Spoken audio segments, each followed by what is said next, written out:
Holmes, for heaven's sake, whatever's going on? Oh, hello, Watson. You're early. Did you kill all of your patients? What? Holmes, where have all these wretched bees come from? I increased the temperature of the room so as to prevent them from hibernating. I needed to take a sample of honey. But it worked, Watson. We will have honey all year round. Ridiculous and dangerous. They're domestic bees, Apis mellifera, such industrious workers. Anyway, Watson, I am sorry, but I must leave you. I'm in rather a hurry. You have a new case? Yes, but nothing as thrilling as this experiment, a theft of plants at the Royal Botanic Gardens in Kew. I'm helping a minister who's an old friend of mine. You can join me if you like. Well, I'll admit that I'd far rather accompany you than remain alone here with these workers of yours. Besides, you'll need a helping hand with the flowers you're intending to bring back. Watson, however did you guess? For the great Sherlock Holmes to bother with the theft of plants. Come on, admit that you're planning to spoil your little bees with some rare pollens. Since when did I become so transparent? Let us go.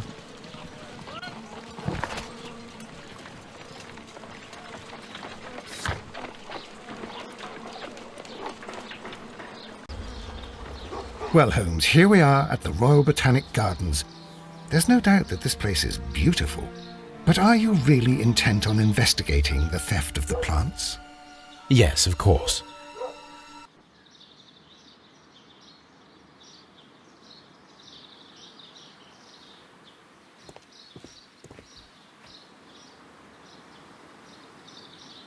Don't touch anything else, is that clear?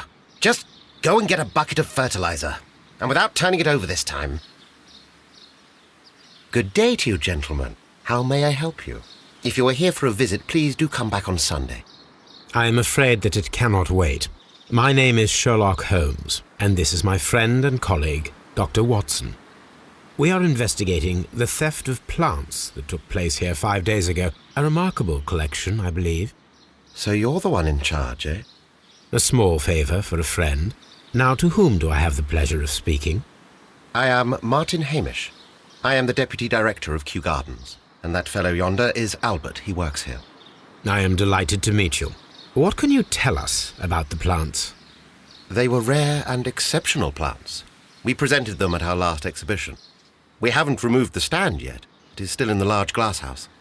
We only learned of their disappearance the evening after the exhibition, and nobody saw anything. No doors were forced? No, but I would imagine that for a thief it would be fairly easy to gain entry, for there are no guards here. Well, if you don't mind, we will take a look. Now, you say that it is in the large glass house. Yes, the one just behind me. Just a second, since Albert has nothing else to do. Albert, show these gentlemen where the exhibition was held. How many people work here?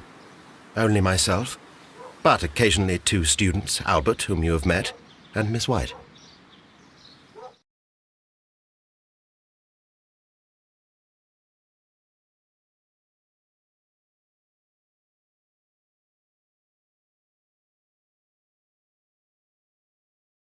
Here it is. This is the place where the stolen plants were exhibited. Thank you. Is there something the matter? Yes, there is. All right, the plants were valuable and rare, but it seems to me that the tragedy that took place here only 2 days ago has been entirely forgotten already. What tragedy are you referring to? The director of Kew Gardens, Mr. Montague Dunn, he died here just 2 days ago. We're very sorry. We were not aware.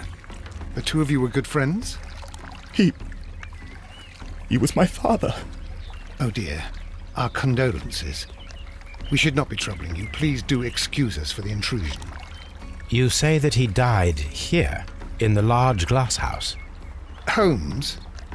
Yes, just here, near the door to the colonial collection. He suffered a heart attack. Just like that. So suddenly. It was terrible. Excuse me, gentlemen, but I cannot remain here. If you need me, I'll be in the reserve. That's the room next to the front of the large greenhouse. Of course, we understand.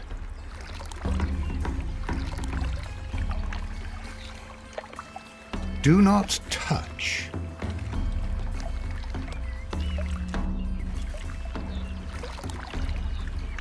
Here is a list of the stolen plants.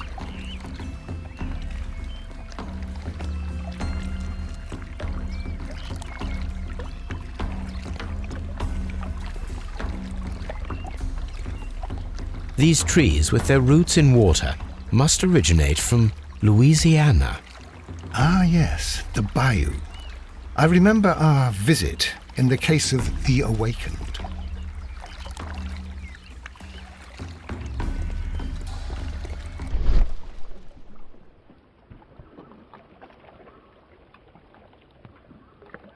Soil. It should have come from a flower pot. The soil on the side of this flower shelf is the same as that on the ground.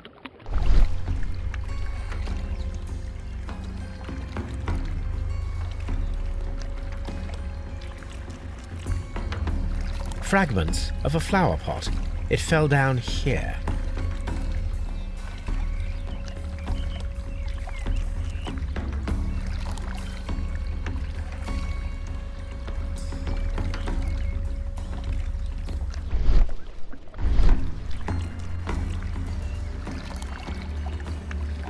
This sign is broken. Something heavy was dropped upon it.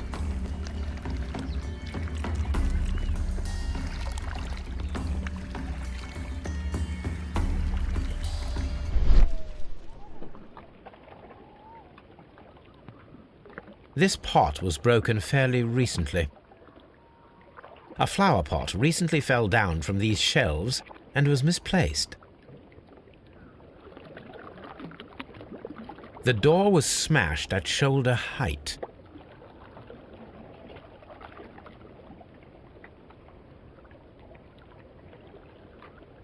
This door handle is new. It was recently changed.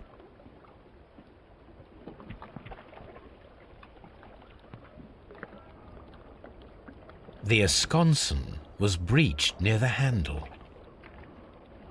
The door was forced from the inside of the Colonial Collection Room. The handle was changed afterwards. I think we need to inspect the Colonial Collection Room.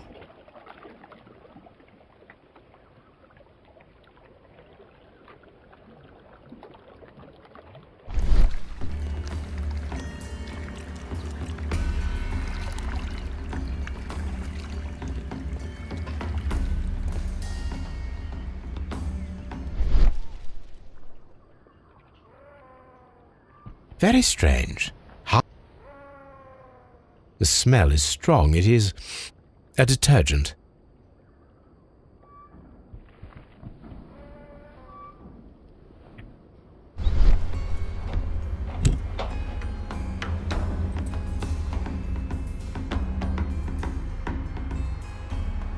This broken fragment was the result of a heavy blow.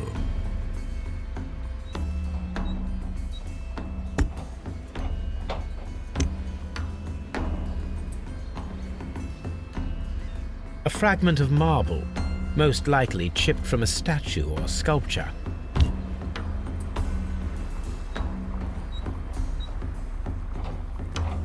This is one of the outlets of the ventilation system.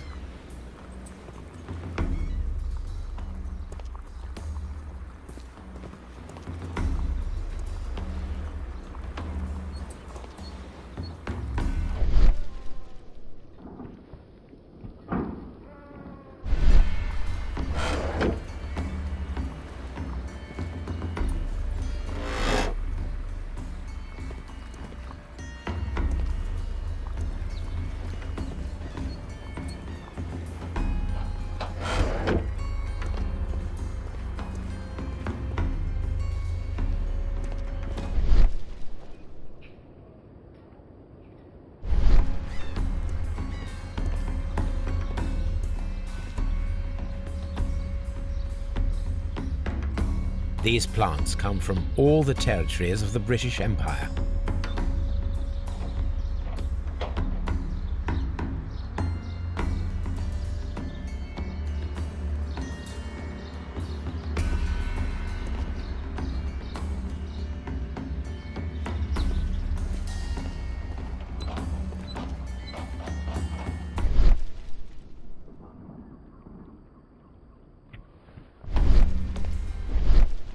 These windows were perfectly cleaned.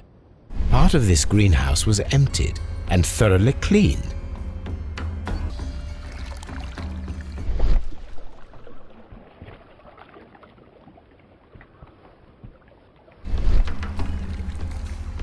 The traces are thinner in some places.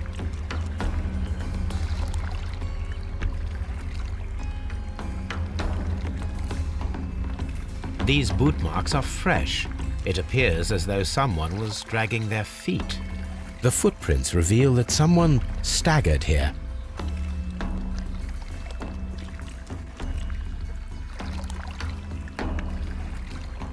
Blood.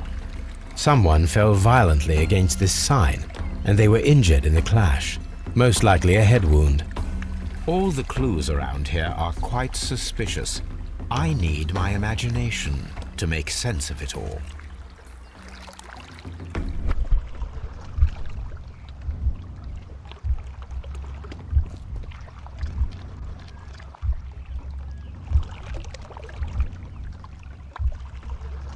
This reconstruction reveals a disturbing fact. Montague Dunn damaged the door of the Colonial Collection Room. He was in a panic, or the door was locked. Was it an accident, or a murder then, I wonder? There is a smell of burning.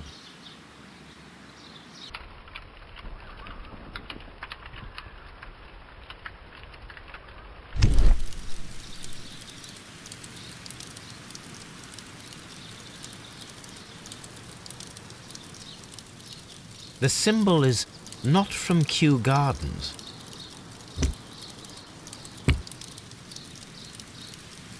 A broom handle was half burned.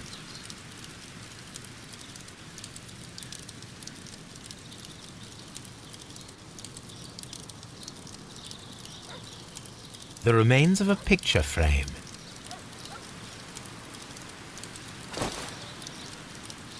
A protective mask.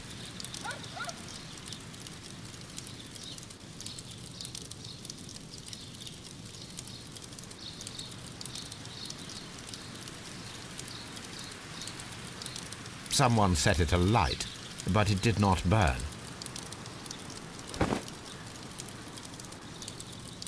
The plants were set alight fairly recently. Some have not completely burned.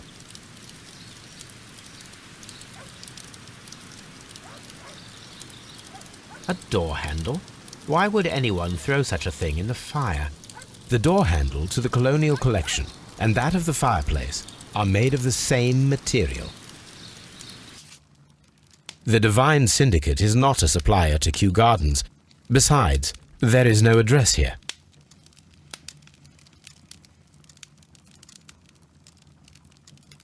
I asked Inspector Lestrade to take Montague Dunn's body to Scotland Yard. It's ready for autopsy. First of all, let us carry out an external examination. There are no suspicious marks upon the chest. Let us finish our external examination so that we can proceed with the autopsy.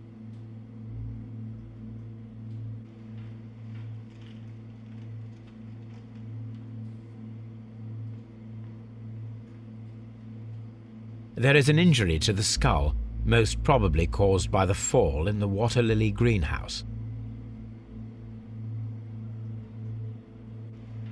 The vessels and the pupil of the eye appear quite normal.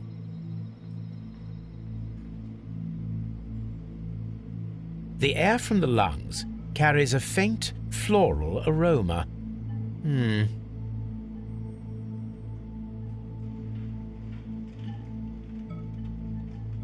No redness, stings, or bruises.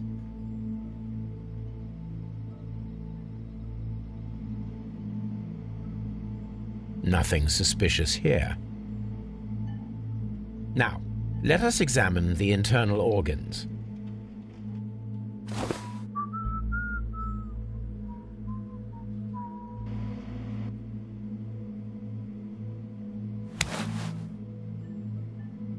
The heart's blood vessels show no pathological signs.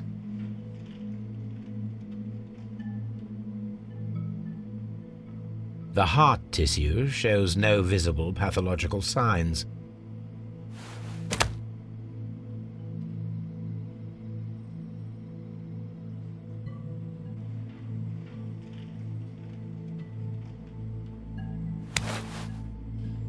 The lungs are congested and edematous.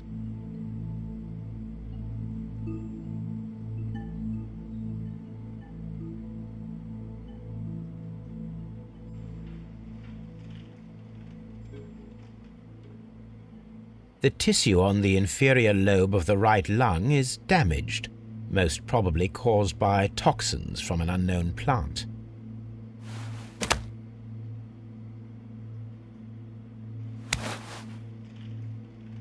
The liver is enlarged. It would seem that he was suffering from an alcohol addiction.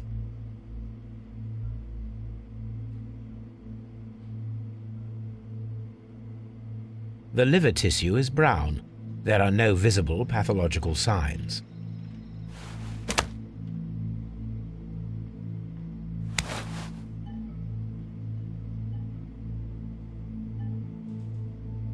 The stomach tissues show no visible pathological signs.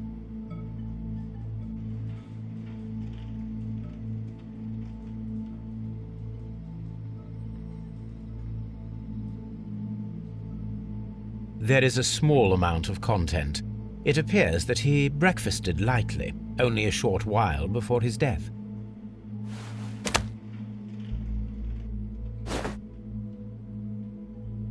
My suspicions have been substantiated.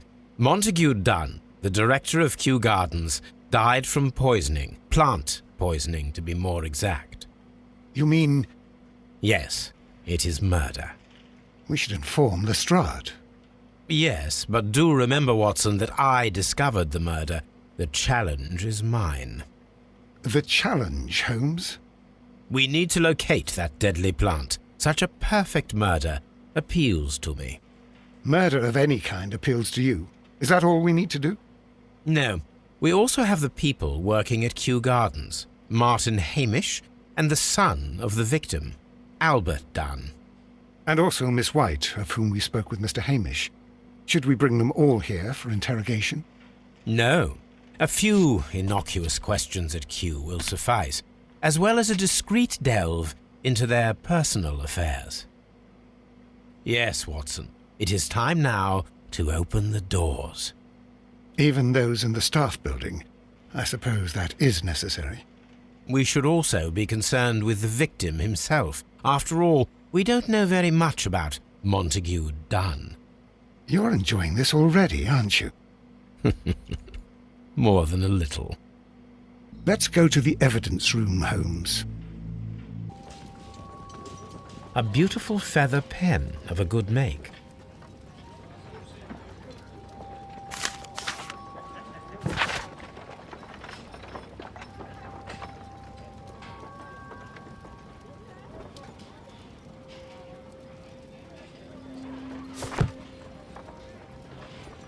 This watch is of great value.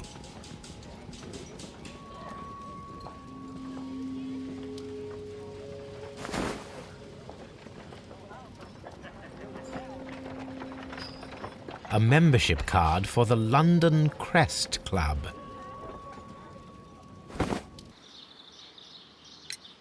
Mr. Hamish, can you explain to us what happened to the colonial collection? It seems somewhat depleted. But, most likely maintenance work, tidying up. You're not sure, then? But you're the deputy director. Well, I am busy. I cannot be everywhere at once. Albert told us about the tragic death of Mr. Dunn, the late director of Kew Gardens. Tragic indeed. His heart attack was quite unexpected. As deputy director, how was your relationship with Montague Dunn? To be honest with you, Mr. Holmes, it could have been better. You see, every Tuesday he would carry out his inspection of the gardens, but it was solely to make an impression, great pretense that he cared at all. He would give out absurd orders, ignoring anyone else's opinion. He would then disappear for the rest of the week. He was what some might call a man of action. I'd say rather he was overzealous and chaotic.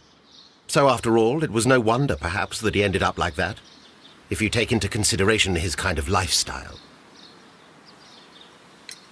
You mentioned that Mr. Dunn led a particular lifestyle. Well, it's no secret that he enjoyed, celebrating, shall we say. He was a member of the London Smart Set. He was famous for it. That and... And? He had an eye for the ladies, to put it mildly, Mr. Holmes.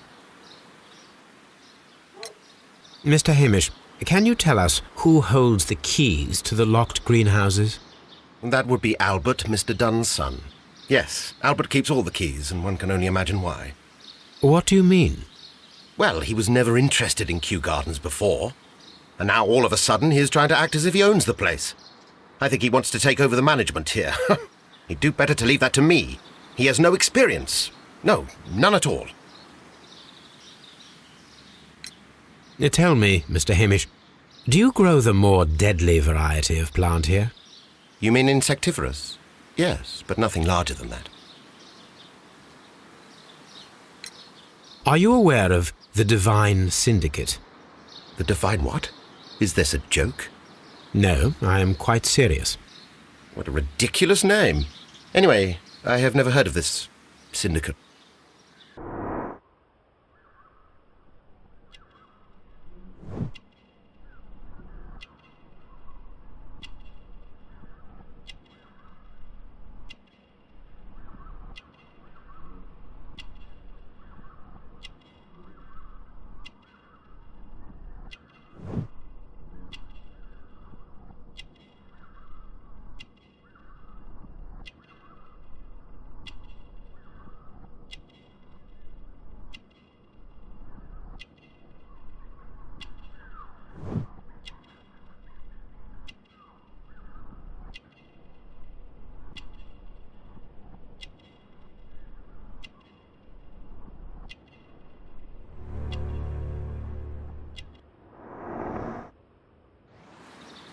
Thank you, Mr. Hamish. We shall continue our investigation.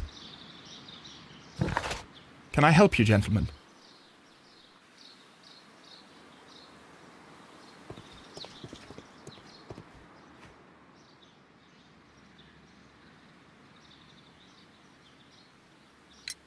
Who is Miss Margaret White?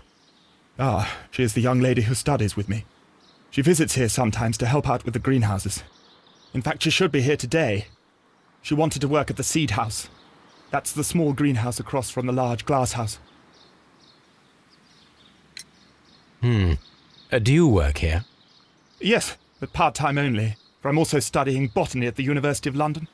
You're following in your father's footsteps, then. That is commendable. Well, even if botany is not my strongest suit, there are people who say that I could be a good manager. We noticed that a part of the colonial collection has been cleared. Ah, at the moment I'm just dealing with the storage room. I don't know much about the other rooms. I imagine that your relationship with your father may have been a strained one. Yes. I cannot say that he was a kind man, for he never listened to me at all. He forced me to work here. But now, after his death, I've been pondering it over. Perhaps he wasn't so wrong about me after all. I have to follow his path, and I have to manage Kew Gardens, and I can do it. I can be as good as any other who works here. Would you please tell us about Martin Hamish, the Deputy Director?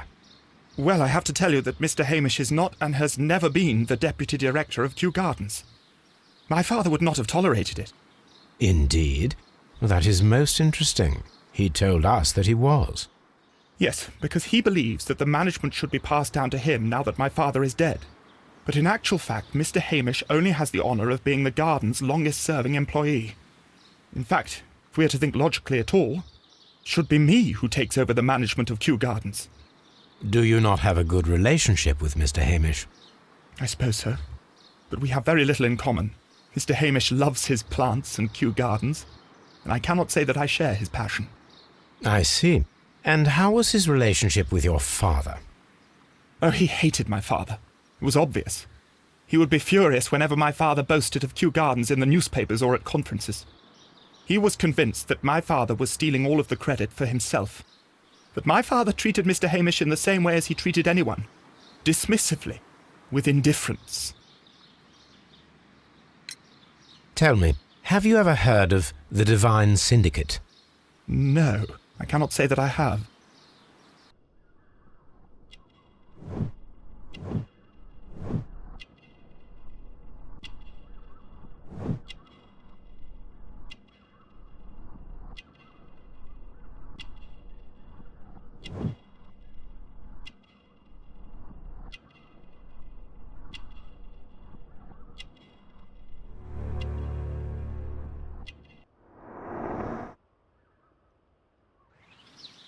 Thank you, young man.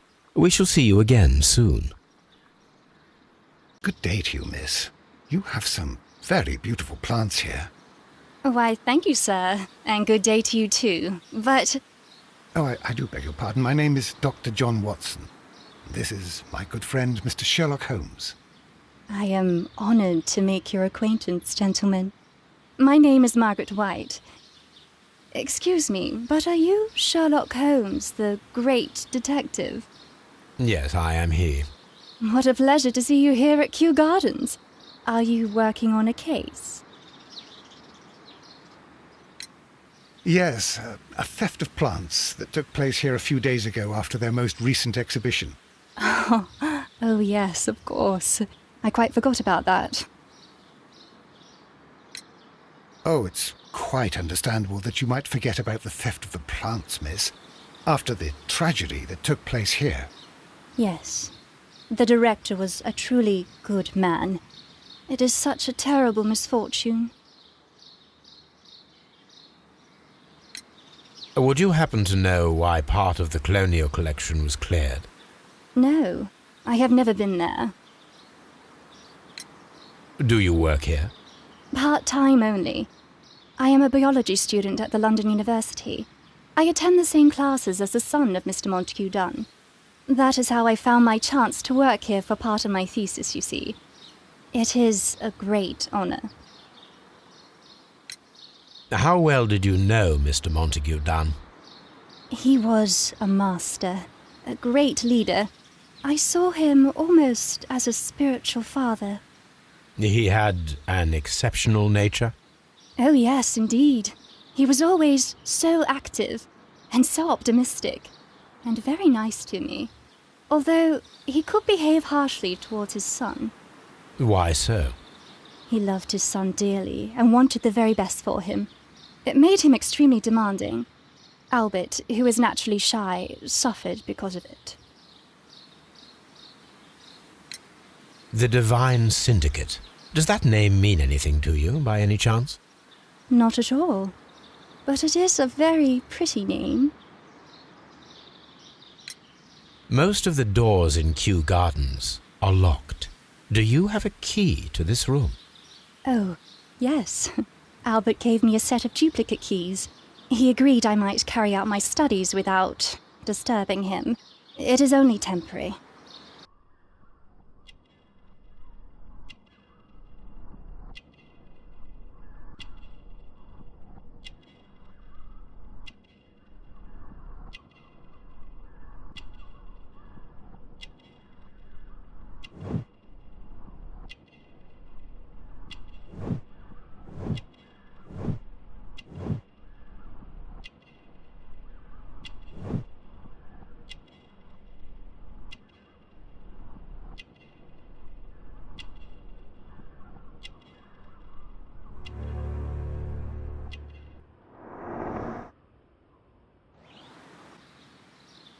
What should we do next, Holmes?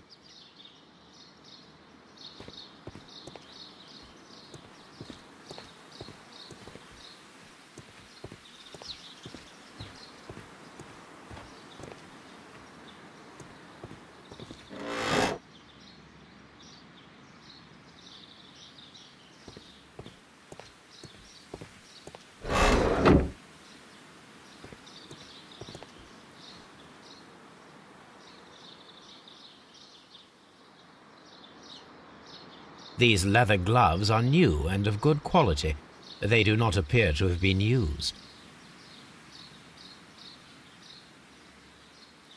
A book about ships. Nothing at all to do with plants.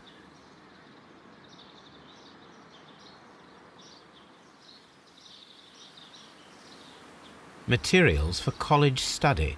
They belong to Albert. This place serves as Albert's office.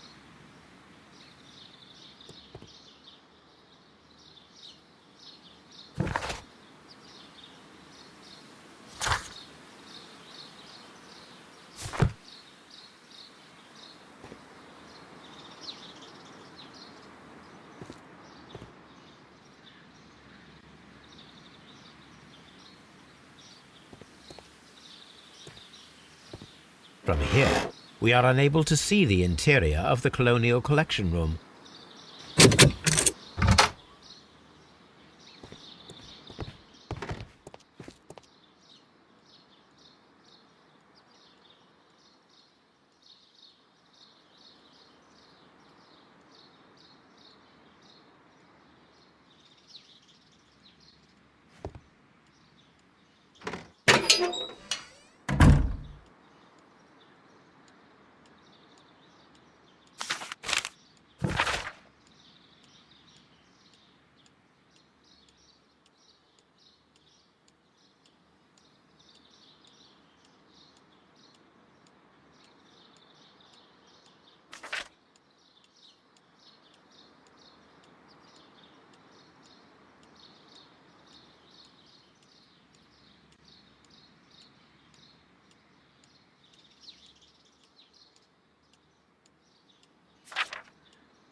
I suggest that we don't tell Miss Margaret White about this document.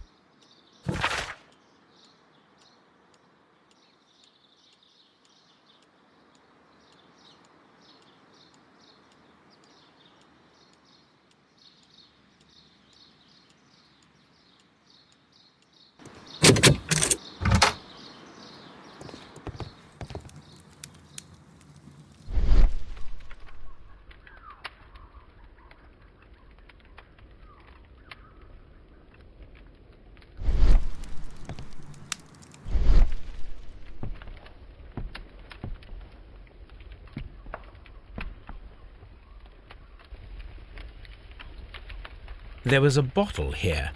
It left behind a trace of the substance that pervaded the laboratory. Gold dust? Good heavens. What's it doing here? The gold is almost immune to chemical attacks, so it may be a valuable auxiliary for various experiments. But why would anyone perform such experiments in a botanical garden? Several drops of the substance were spilled. Someone carried this bottle around. Several drops of the substance were spilled. Someone carried this bottle around. The bottle is no longer here, but it is possible to detect a faint scent. We need a good nose.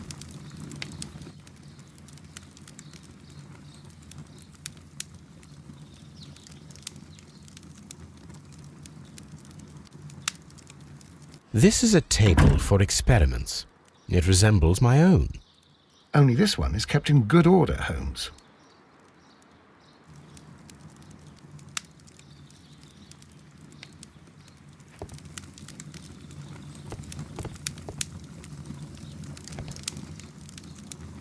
A phonograph used for voice recording. Remarkable. Yes, this is quite a modern laboratory.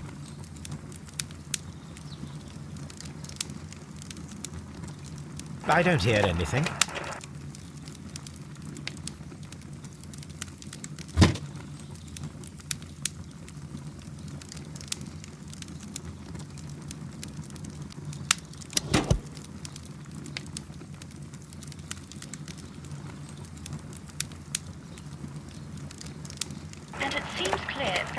multiple experiments, the plants to respond to their environment and have a form of consciousness. Margaret White, February 1895.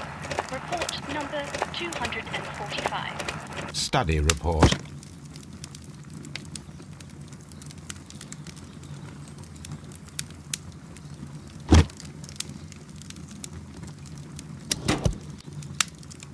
Martin Hamish's perception of plants. The notion of communication in the plant world has long been considered marginal, yet I remain convinced that some plants do indeed transmit chemical signals in the event of attack. A study report by Martin Hamish.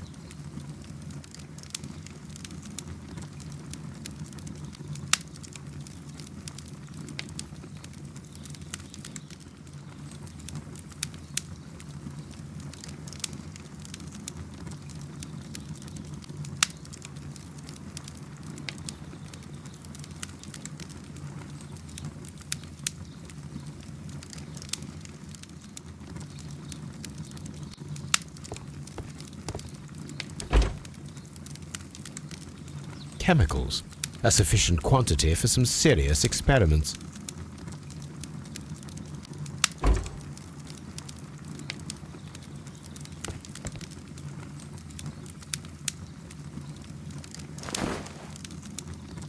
A botany book.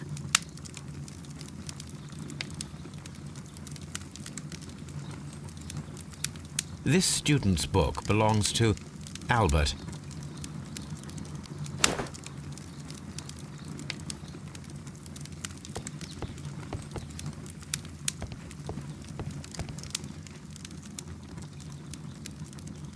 The employee's cloakroom.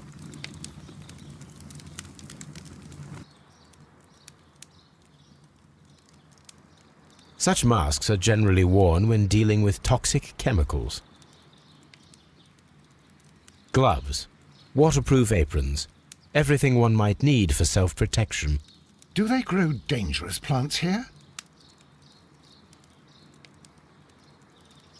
It appears as though the protective equipment is missing from here.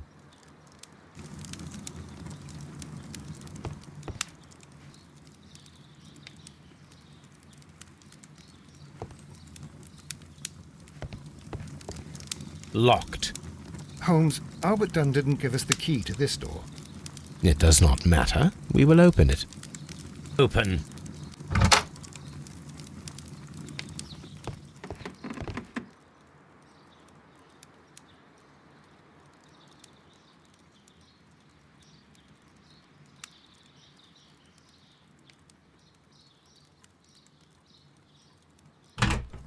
Martin Hamish's locker.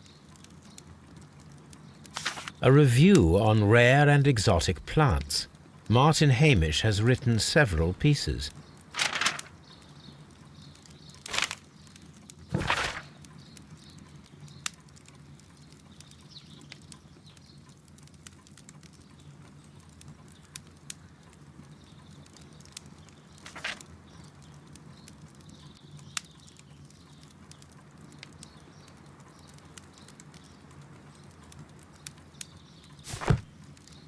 Martin Hamish studied chemistry. Interesting.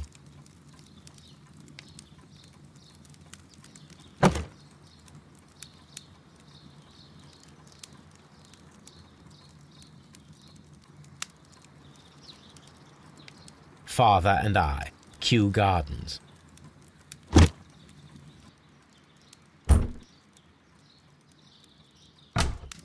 Albert's locker.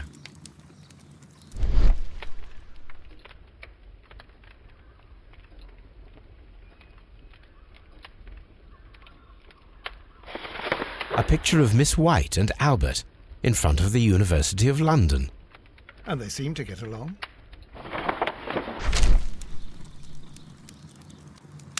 Specialist articles on shipyards and ship construction. Albert Dunn has a great passion for shipbuilding and the sea.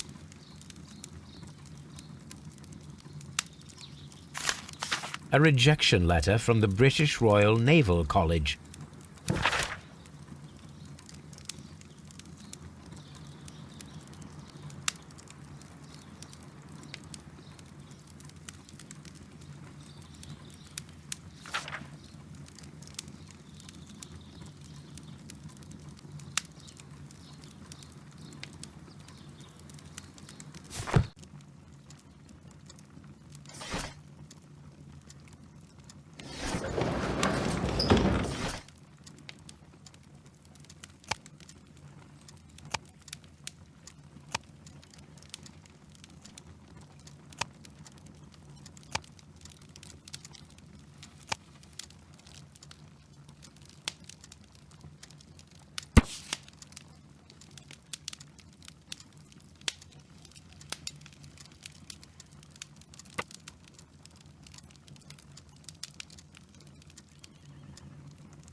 Here it is.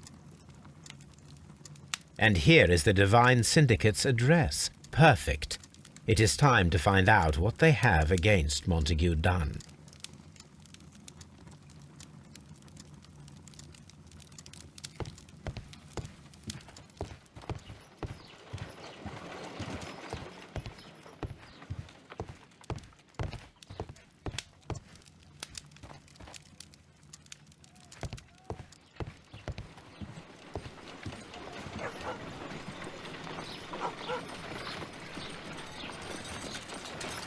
Come on, Toby. We have some work for you to do.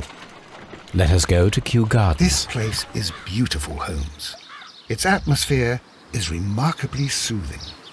Let us find someone who could help us.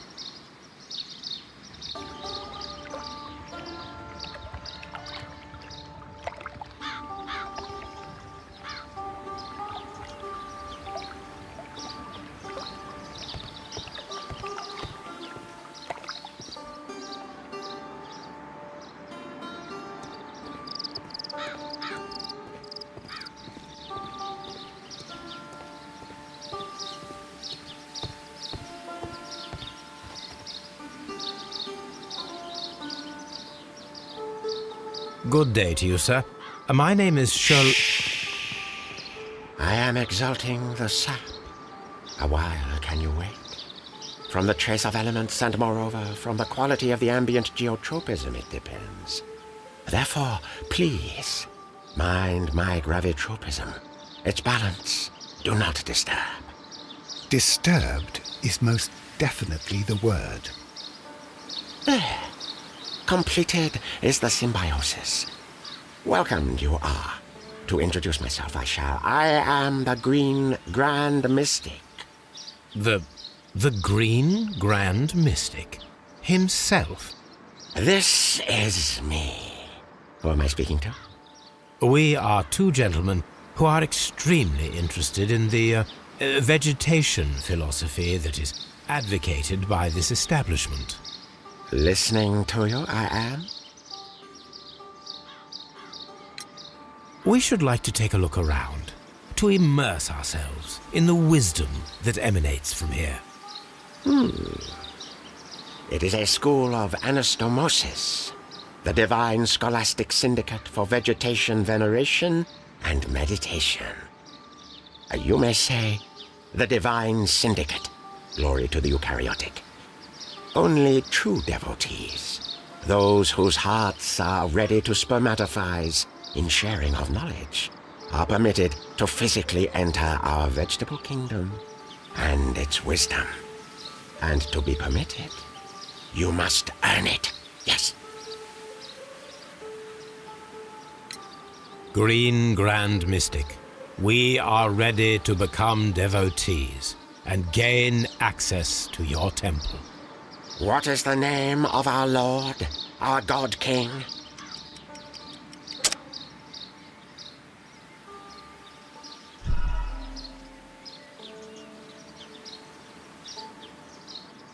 Green Grand Mystic, we are ready to become devotees and gain access to your temple.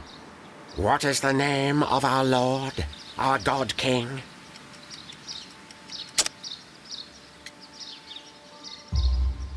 Our God King's name is Treewan, Green Grand Mystic. Oh la, good, I like you. Here is the holy key to the wisdom place. Holy donation can you make whenever you so wish. Thank you so much. I pray you to taste our fertilizer substance. From the burdens of life it helps to free. But of course. Raw sap, it is called. It is near the entrance. We visited Kew Gardens, and we found your symbols on their flower pots. Coincidence, I am thinking. They would scavenge our refuse. It would not surprise me. It was merely an observation.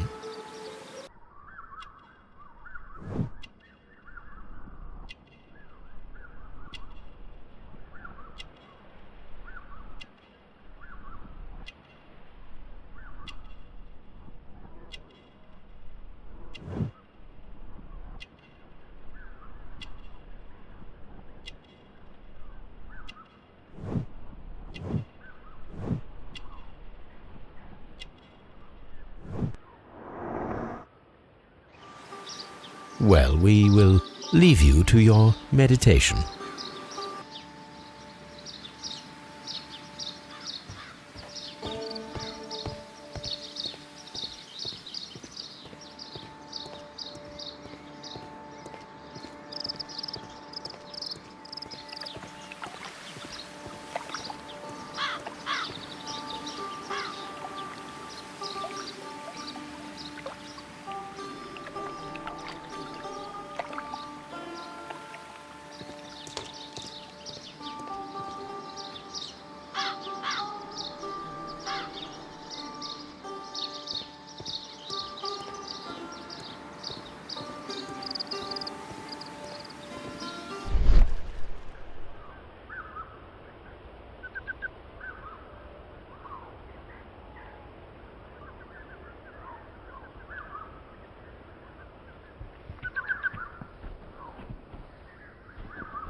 The Kew Gardens symbol.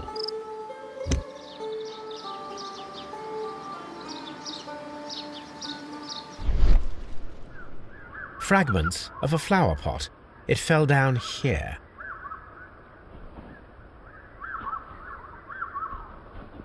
A fragment of a flower pot.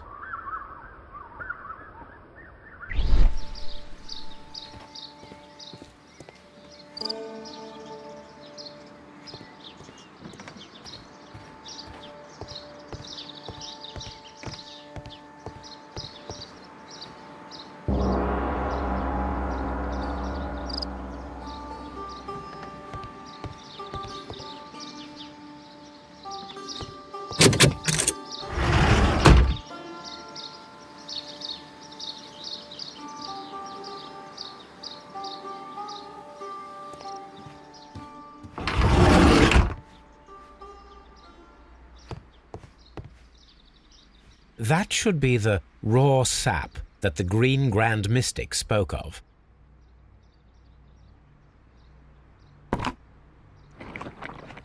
It is rather delicious, and of an excellent quality. My word, Holmes. Their sap is like a form of cocaine.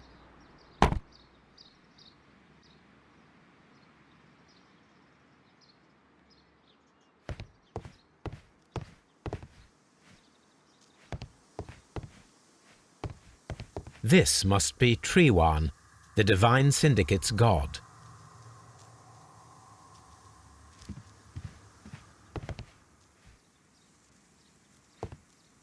This door is locked, but I can try to open it.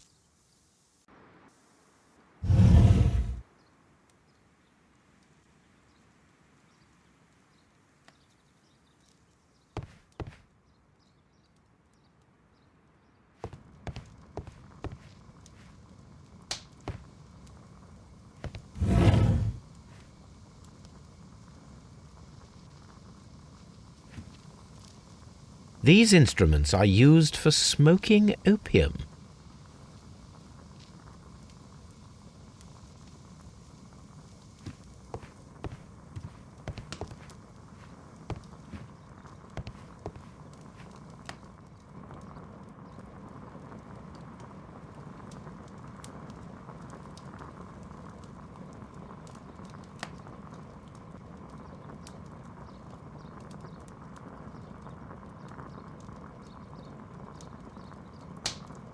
This cabinet is full of chemicals. They are the same as the ones we found in the laboratory at Kew Gardens.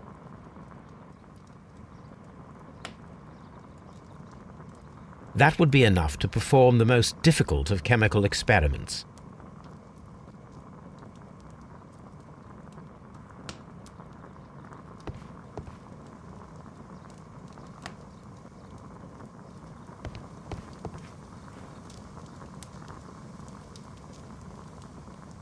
A vast amount of opium.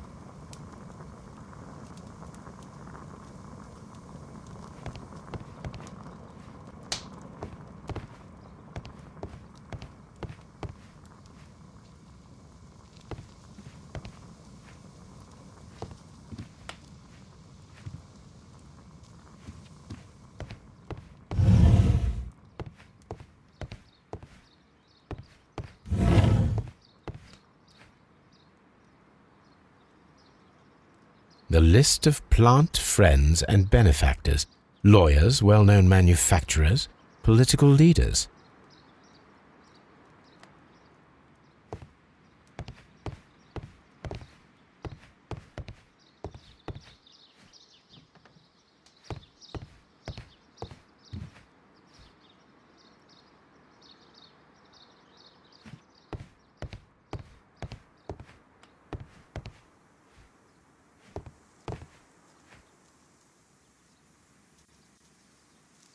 Praise the grand tree, praise it!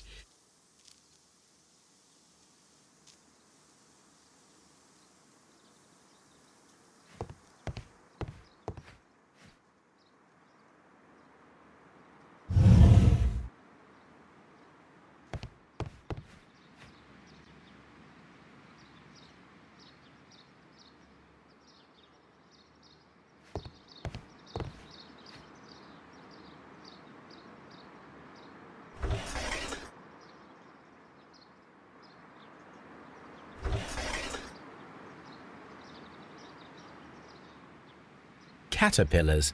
They are raised as food for certain plants. Let's take them.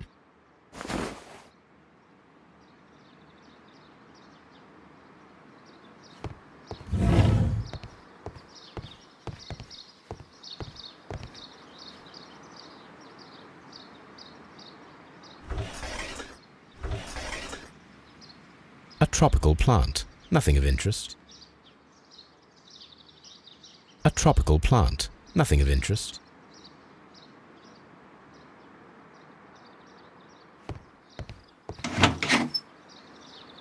These 3 plants are identical to the ones shown at the exhibition. I shall take them.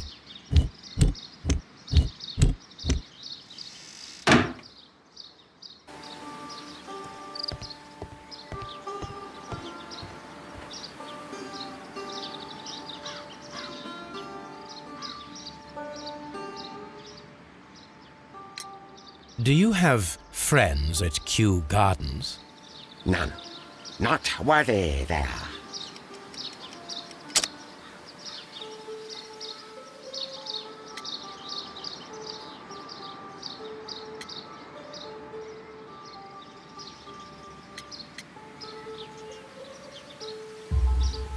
Nevertheless, we have seen Kew Gardens flower pots in your yard. How could they happen to be there? What? Our sacred place you permitted yourself to search? Sacrilege. No, really now.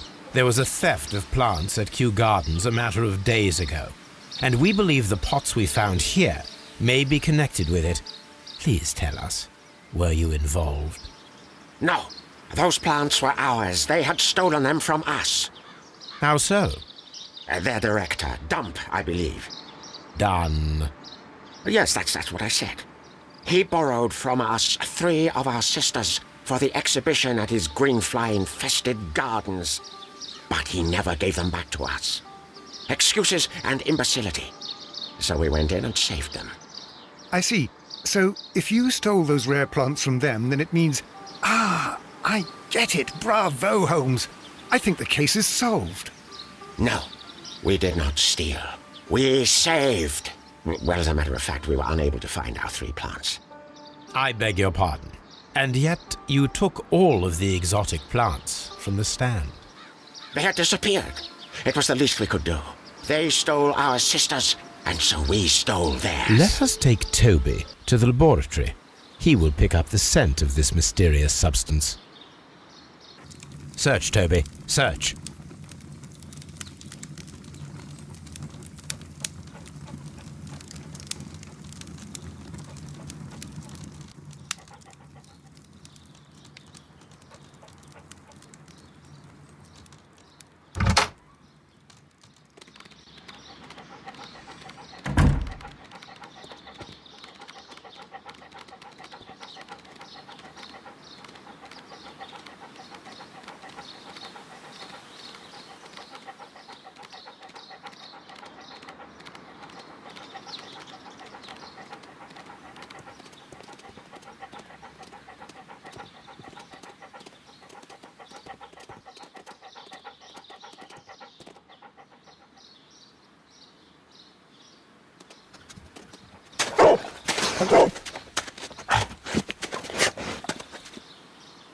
Congratulations, Toby.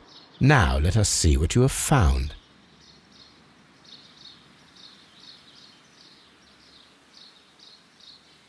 This is the bottle that was used in the laboratory. It was buried here.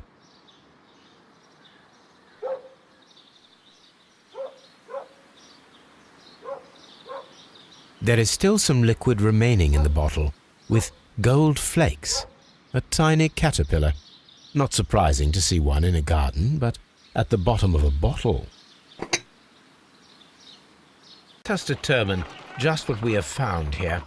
Let us pour liquid from the bottle into a test tube to perform an analysis. This is the bottle that we found hidden at Kew Gardens. Let us use a pipette to take a sample of the liquid and fill a test tube.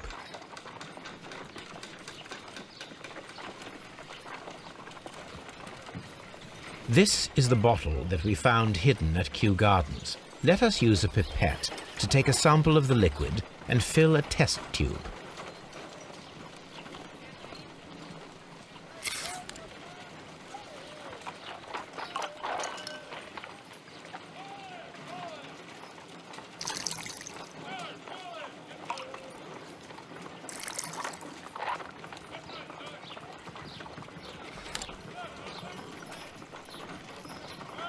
A colorless, water-based liquid.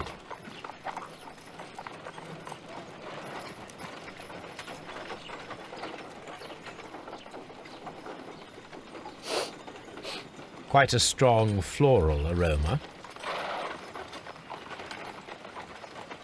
Holmes? What are you doing? It has a bitter taste. What if it's poisonous?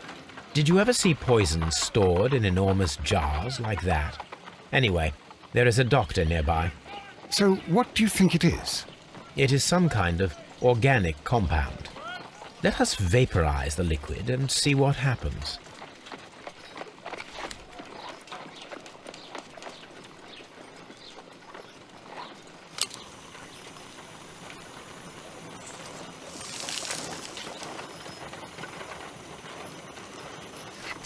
Small colorless crystals. Colorless, tiny crystals that are soluble in water, with a floral smell and a bitter taste. Watson, could you pass me that small bottle, please? Of course. Here you are. Holmes, do you know what it is? Wagner's reagent. There was a label on the bottle that you passed to me. No, Holmes, I meant the bottle that we found. Let me add the reagent and see if there is any sediment, and then I shall tell you. I need to take a pipette and make several drops of the reagent.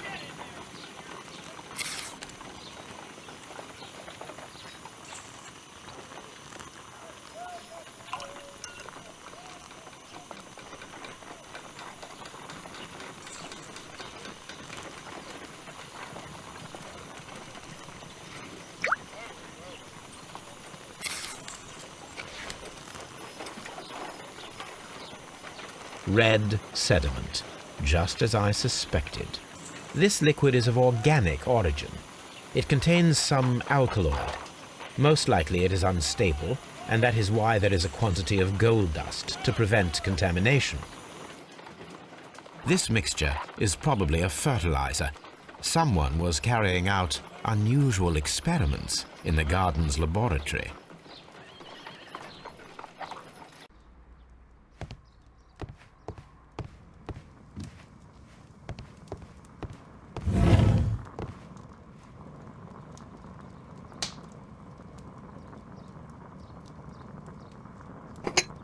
This substance is an alkaloid, the same as in the bottle we found in the bushes at Kew Gardens. Perfect, Watson. We can begin our experiment.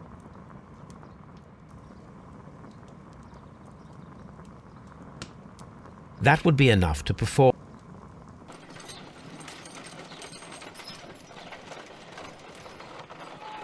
I imagine that one of these plants would be capable of releasing a toxic vapor. I need to find out exactly how it could be done. I shall begin now. Watson, if you are at all optimistic to have dinner this evening, Then I'd recommend that you put on the gas mask.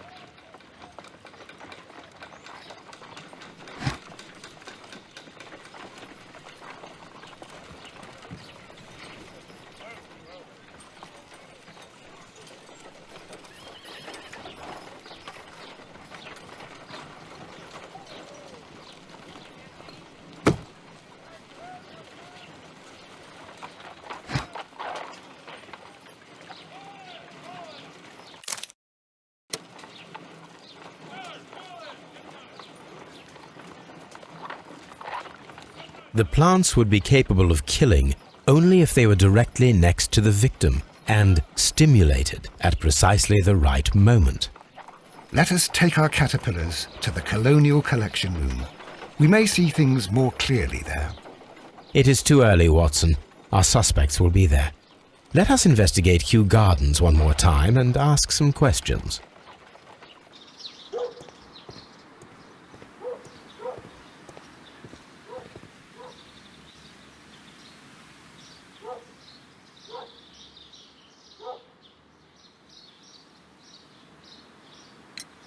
What is your opinion of Albert as a student of botany? He's useless. I often tell him so, and I can only give him cleaning tasks. Botany is not his life's work, and his father well knew it. He was furious about it. He was? Oh yes, he forced his son to work here, and he never missed an opportunity to criticize him publicly. Are you able to elaborate on that? Well, for example, with our last exhibition here, Mr. Dunn had Albert make a presentation speech. But then, while the lad was speaking, Mr. Dunn interrupted him, asking him difficult questions, making him look like a failure. It was with the intention of making a fool of him, Mr. Holmes. That must have been terribly humiliating. Yes, he was crushed, and he had to leave. Everybody was making fun of poor Albert. That is, except for Miss Margaret White, who is such a nice lady and who always takes pity on Albert. You mentioned a Miss White. Would you tell us more about her? She is a student who works here part-time. She is quite charming indeed. She possesses a great talent for botany. You should take a look at some of her experiments that she carried out in the laboratory. Ah, if only she were not so naive. Why naive? The way she used to flutter around Mr. Montague Dunn. And he couldn't help but be flattered by all her attention. How could an intelligent woman such as Miss White not see through his game? I can only scratch my head and wonder. Mr. Hamish, was someone from your family connected with Kew Gardens? Family? No. I'm the only one with a passion for botany.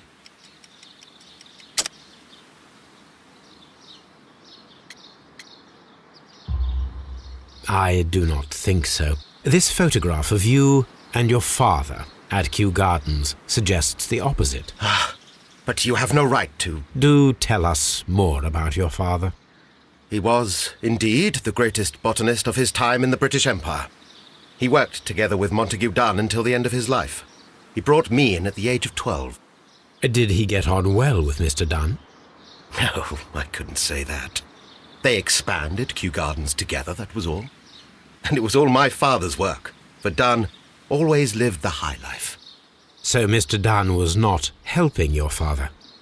Oh, yes, he provided the financial support. And as far as he was concerned, that fulfilled his role. But the worst of it was, he declared himself as the master of Kew Gardens. Fame meant nothing to my father, so it was easy for Mr. Dunn to take all the credit.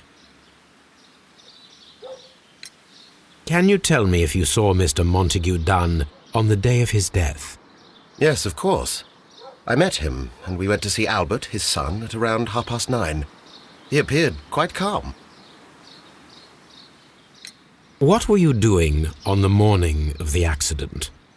After paying multiple visits to Albert, I had a little talk with Miss White. Then I returned to my desk to complete some paperwork.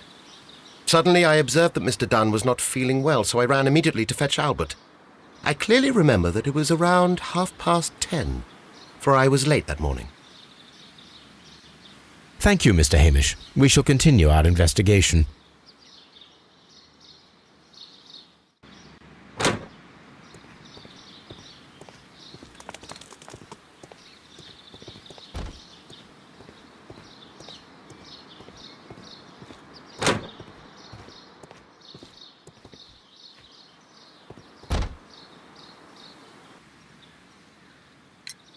Can you tell me what Mr. Dunn was doing upon the day of his death? I can, but there is nothing very special to say. I was in the laboratory when I saw Mr. Dunn heading towards me.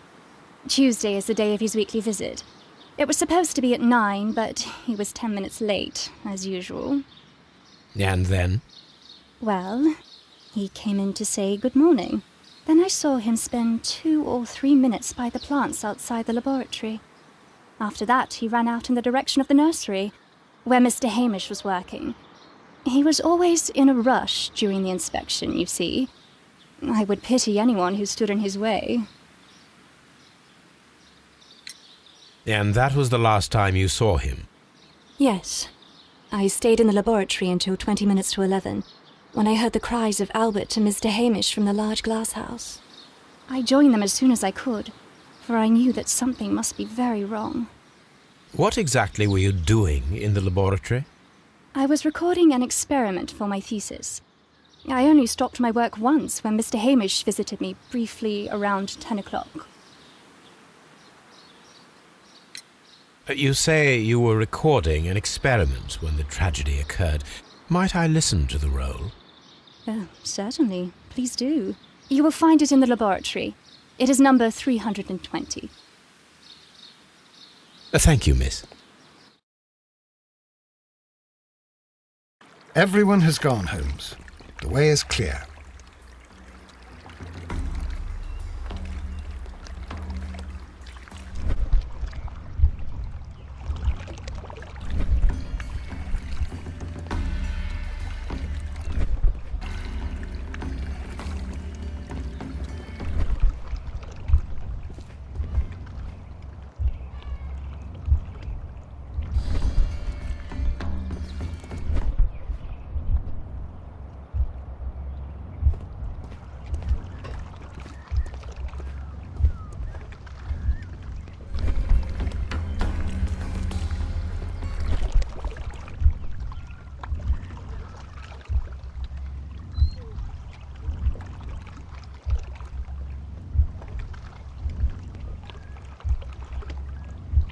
No, it wasn't like that.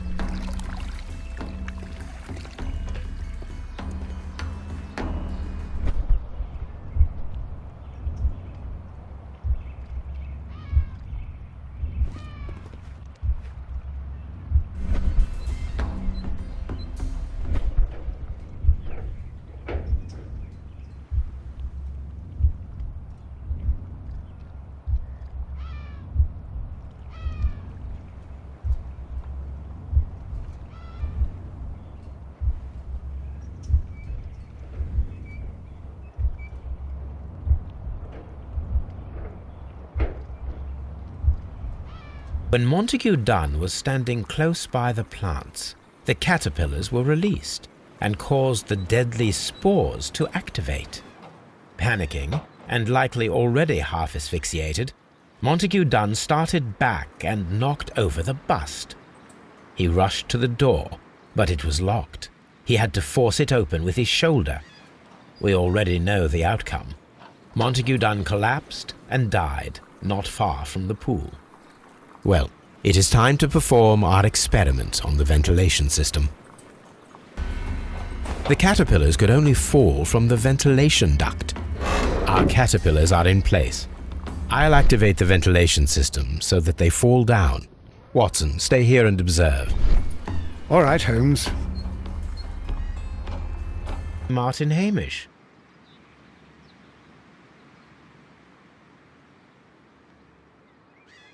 A glasses case.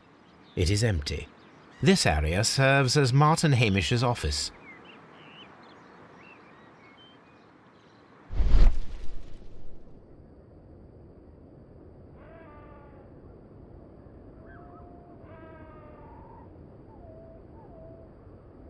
We can see the interior of the Colonial Collection Room from this window.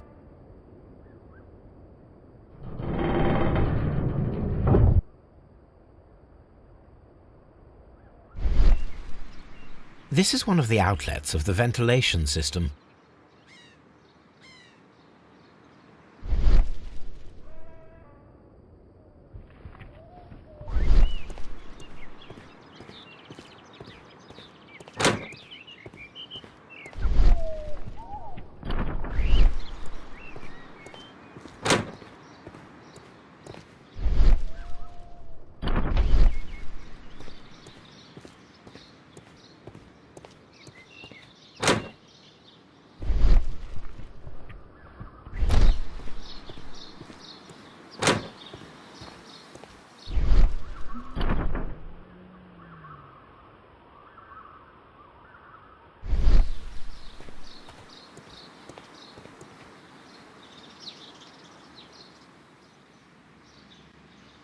Materials for college study.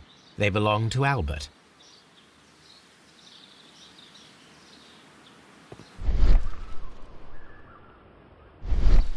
This is one of the outlets of the ventilation system.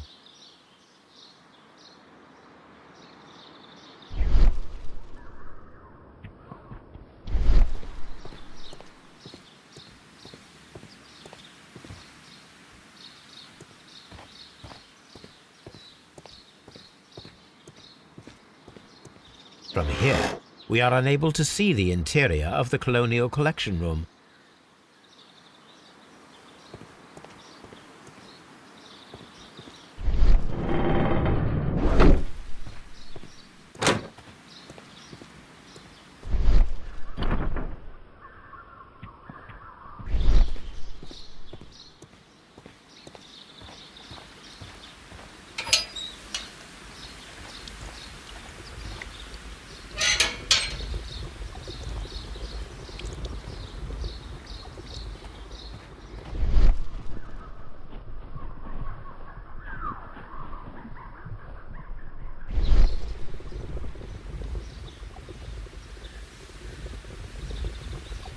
The power is on.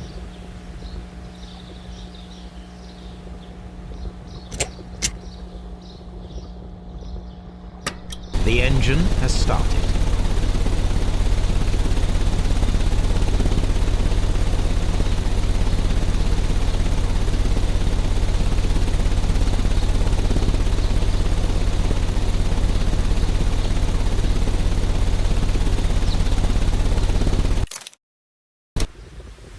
The ventilation system is working.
Excellent.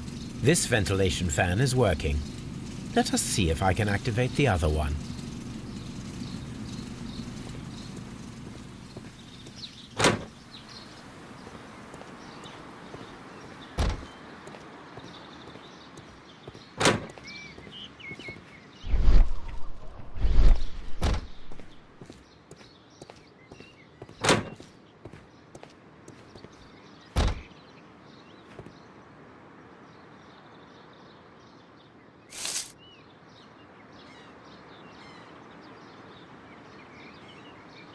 It is a bust of Montague Dunn.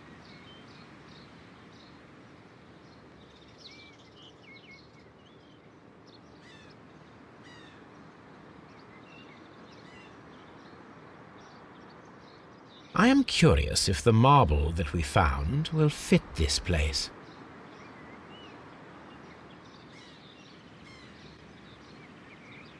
Here it is. The marble fragment that we found in the Colonial Collection Room is what they have in common.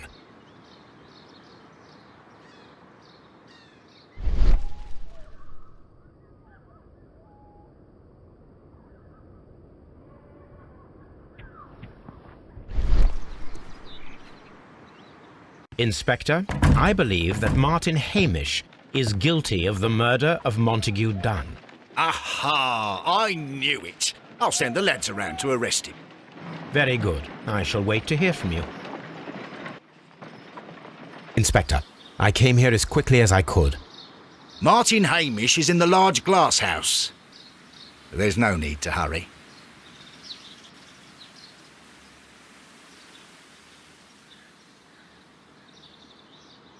Martin Hamish is in the large glass house. There's no need to hurry.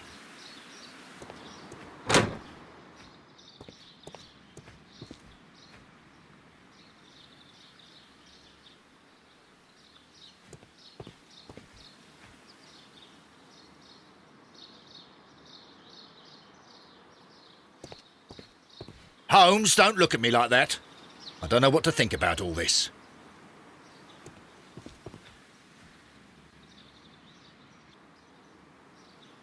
The mark around the neck is very visible. He died instantly.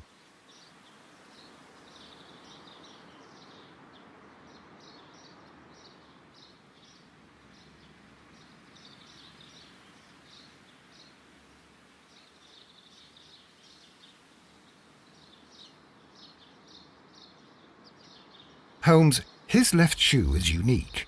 This anomaly is often a characteristic of... A club foot. Bravo, Watson. That is the key element of this case. Something about this rings very oddly. Why do you say that, Mr. Holmes?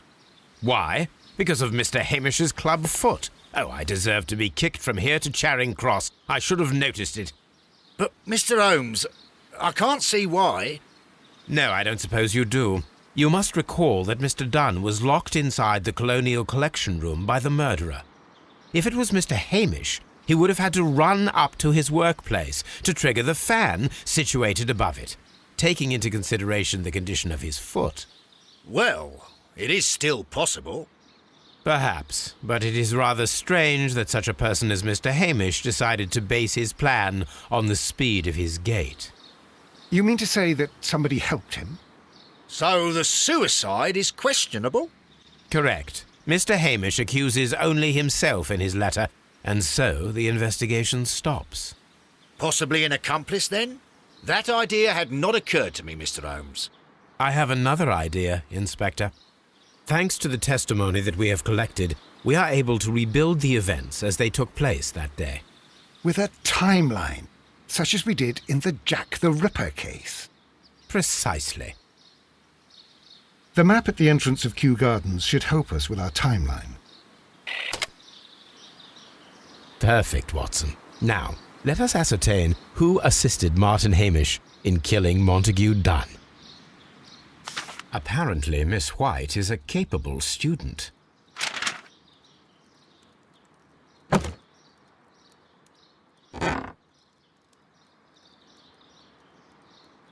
These jewels must be worth a small fortune.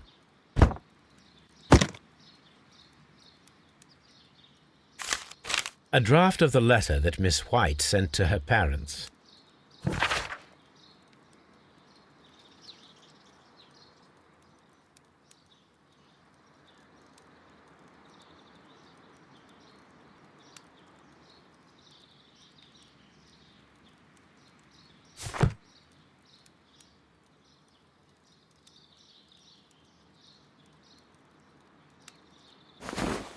A vanity purse. It is of high quality.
Holmes, don't look at me like that. I don't know what to think about all this.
Inspector, the case can be closed. Martin Hamish operated alone. He was meticulous in his planning, down to the smallest detail, and yet we arrived at the truth. Well, I must thank you once again, Mr. Holmes. Without you, it would not have been possible. If pushing a man to his suicide seems fair to you, Lestrade, then we are even. Mr. Holmes, you did what was needed to not appear in this inquiry. I thank you for your discretion, Lestrade.